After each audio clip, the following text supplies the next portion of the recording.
بسم اللہ الرحمن الرحیم۔ پرویز مشرف دور کی اخلاق باختگی اور اس کی باقیات کا گہرا اور محیط سایہ میٹھے زہر کی طرح پاکستانی اخلاقیات پر ایسا مسلط ہوا ہے کہ اس کا بھیانک روپ اب آہستہ آہستہ کھل کر سامنے آ رہا ہے۔ تہذیبوں پر اثر انداز ہونے اور انہیں اخلاقی طور پر تباہ کرنے کے لیے دنیا میں اصولوں پر مبنی ایک ایسا طریقہ کار اختیار کیا جاتا رہا ہے جو جنسیات کے میٹھے زہر میں لپٹا ہوتا ہے۔ آج سے صرف 200 سال قبل تک دنیا کی کوئی تہذیب، ثقافت اور معاشرت شرم و حیا اور اخلاقی اصول و ضوابط سے خالی نہیں تھی۔ قدیم ترین بائبل، مصر، چین، سندھ اور یونان کی تہذیبی داستانیں اٹھا لیں، آپ کو طرز معاشرت میں ایک حجاب اور اخلاقی رویوں میں شرم و حیا کے عناصر ضرور ملیں گے۔ تاریخ کا ایک اور تلخ سچ بھی ہے کہ جیسے ہی ان تمام معاشروں نے شرم و حیا کا دامن چھوڑا اور جنسی بیراروی و اخلاق باختگی کو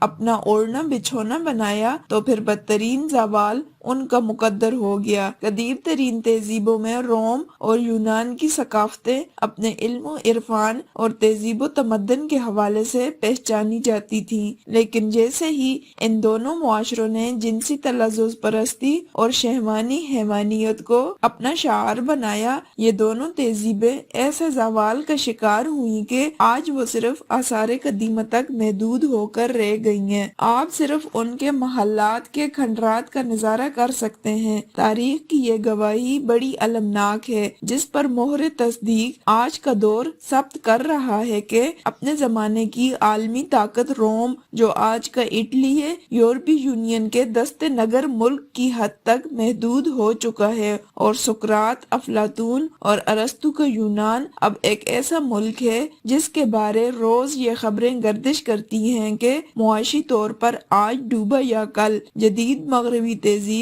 جس نے یورپ اور امریکہ کی سرزمین پر جنم لیا اور جس نے اپنی وسعت میں آسٹریلیا، نیوزی لینڈ اور کینیڈا کو بھی شامل کر لیا، وہ یوں تو انسانی آزادی کے بنیادی نعرے کی کوکھ سے پیدا ہوئی، مگر قدیم بادشاہوں اور صدیوں پر مسلط چرچ کا کلاوہ جب اس نے اتار پھینکا تو تہذیبی چکا چوند کے لیے اس نے صرف اور صرف عورت کو مرکز نگاہ بنانے کا فیصلہ کیا۔ یہ وہ مہذب لوگ تھے جو ابھی تک افریقہ سے غلاموں کی تجارت کر رہے تھے، اور انہوں نے اپنے زیر نگین علاقوں میں وحشت اور درندگی جیسے قوانین نافذ کر رکھے تھے۔ جب ان ممالک میں آزادی و حریت کے نام پر تحریکیں چلی تو انہیں صرف گھروں میں بیٹھی ہوئی عورت ہی سب سے مظلوم، بے کس و بے نوا نظر آئی۔ عورت کے بارے میں یہ تصور عام کیا گیا کہ گھر کی چار دیواری میں بدترین غلامی کا شکار یہی عورت ہے جسے بغاوت کر کے باہر نکلنا چاہیے۔ 1837 میں ایک فرانسیسی خیال پرست فلاسفر چارلس فوریر نے اپنی تحریروں میں نظریہ حقوق نسواں فیمینزم کا لفظ استعمال کیا اور عورت کو مرد کے برابر کھڑے ہو کر غلامی کی زنجیریں توڑنے کے لیے ترغیب دلائی۔ موجودہ نیدرلینڈ جو اس وقت ایک بڑی نوآبادیاتی طاقت تھا، وہاں 1872 میں، برطانیہ میں 1890 اور امریکہ میں 1910 میں اس تصور کی بازگشت گونجی۔ اس کے بعد تحریک حقوق نسواں عالمی اور سیاسی طور پر چلنا شروع ہوئی، جس کے تحت مغرب کی خواتین اپنے لیے سیاسی، معاشی اور معاشرتی حقوق کے پرفریب نعرے کی گونج میں اس تحریک کا شعوری یا لاشعوری طور پر حصہ بنتی چلی گئی، لیکن عملی طور پر اس آزادی نسواں کا اظہار صرف اور صرف جنسی آزادی اور جسمانی نمائش سے آگے نہ بڑھ سکا، اور آج بھی انہی دو آزادیوں کے گرد گھومتا ہے۔ 1920 میں فلوریڈا کے ساحلوں پر جو مقابلہ حسن منعقد ہوا، اس نے دیکھتے ہی دیکھتے ایک عالمی مقابلہ حسن کی شکل اختیار کر لی، اور پھر دنیا بھر کی فیشن انڈسٹری اس کے گرد گھومنے لگی۔ مرد کی غلامی سے نجات ایک ایسا نعرہ تھا جس نے خاندانی زندگی کی جڑیں کھوکھلی کر کے رکھ دیں۔ بڑے بڑے مفکرین نے پدر سری نظام کے خلاف کھڑے ہونے کو کہا۔ دنیا بھر کو ایک ایسا معاشرہ بتایا گیا جس کی معیشت، سیاست اور معاشرت پر مرد کا قبضہ ہے۔ مغرب کی عورت کو یہ بھی بتایا گیا کہ تمام وسائل پر صرف مرد کا قبضہ ہے اور عورت ایک غلام کی حیثیت میں زندگی گزارتی ہے، حالانکہ حقیقت اس کے بالکل برعکس تھی۔ مرد معاشرے میں اتنا ہی پسا ہوا تھا جتنا کوئی تصور کر سکتا ہے۔ آج بھی دنیا بھر کی جیلوں میں 90% سے زیادہ مرد قیدی ہیں۔ سڑکوں پر بے گھر سونے والوں میں واضح اکثریت مردوں کی ہے۔ دنیا کے تمام ممالک میں جہاں قتل، اقدام قتل، حادثات جیسے خونی جرائم ہوتے ہیں، ان میں بیشتر کا نشانہ مرد بنتے ہیں۔ حقیقت یہ ہے کہ دنیا میں خودکشی کرنے والوں میں سے 80% مرد ہوتے ہیں۔ جنگوں میں قتل ہونے یا بے وجہ مارے جانے والوں میں زیادہ تر مرد ہوتے ہیں۔ یہ تو ان کے عمومی حالات ہیں جن کا اثر یہ پڑ رہا ہے کہ اس وقت تعلیمی میدان میں سب سے ناکارہ مرد ثابت ہو رہے ہیں۔ کہا جاتا ہے کہ چند کامیاب مردوں کی کہانیاں اکٹھی کر کے دنیا کی عورتوں کو یہ کہہ کر ابھارا جاتا کہ مرد ایک استحصالی طبقہ ہے۔ منافقت کا عالم یہ ہے کہ یہ پروپیگنڈا ان مردوں کے خلاف ہے جن میں جبری مشقت کرنے والوں اور خصوصاً افریقہ سے لائے گئے غلاموں میں 90% تعداد انہی مردوں کی ہوتی تھی۔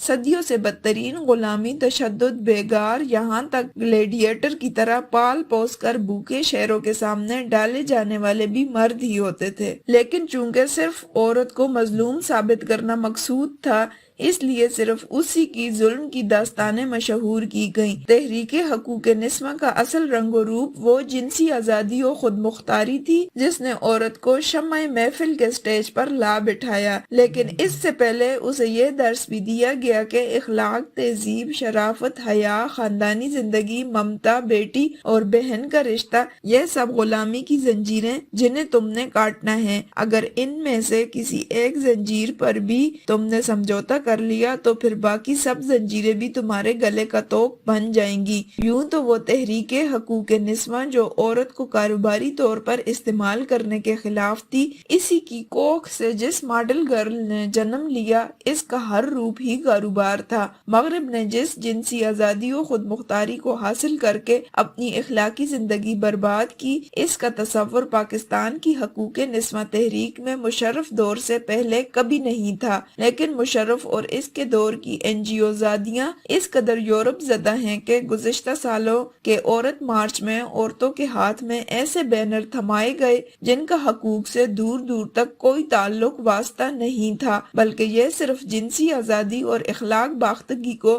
اپنا حق تصور کرنے کے نعرے لیے ہوئے تھے۔ اس عورت مارچ کی مداح میں پاکستان کا سارا سیکولر میڈیا اکٹھا ہو گیا اور یہ تصور عام کر دیا گیا کہ عورت جو چاہے کرے، اس پر سوال کرنے کی کسی کو جرأت نہیں ہونا چاہیے۔ یہ تھی وہ آزادی اور غلامی کی زنجیریں توڑنے کا تصور کہ جس کی کوکھ سے عائشہ نے جنم لیا، جو مینار پاکستان پر ایک ایسا ڈرامہ رچاتی ہے کہ جس سے یہ ثابت کیا جا سکے یہ مردوں کا معاشرہ اب انتہائی ذلیل اور گھٹیا ہو چکا ہے اور یہاں بحیثیت مجموعی عورت کی عزت محفوظ نہیں ہے۔ مقصد پورا ہوا، پاکستان بدنام ہوا۔ عائشہ دراصل ایک جیتا جاگتا کردار نہیں ہے، بلکہ وہ ان پلے کارڈوں میں سے ایک پلے کارڈ ہے جو عورت مارچ میں اٹھائے گئے تھے، اور یہ ایسے تمام پلے کارڈ حقوق نسواں نہیں بلکہ اخلاق باختگی کی علامت ہیں۔ اگر آپ کو ہماری آج کی ویڈیو پسند آئی ہے تو ویڈیو کو لائک کریں، چینل کو سبسکرائب کریں اور بیل آئیکن کو ضرور دبائیں۔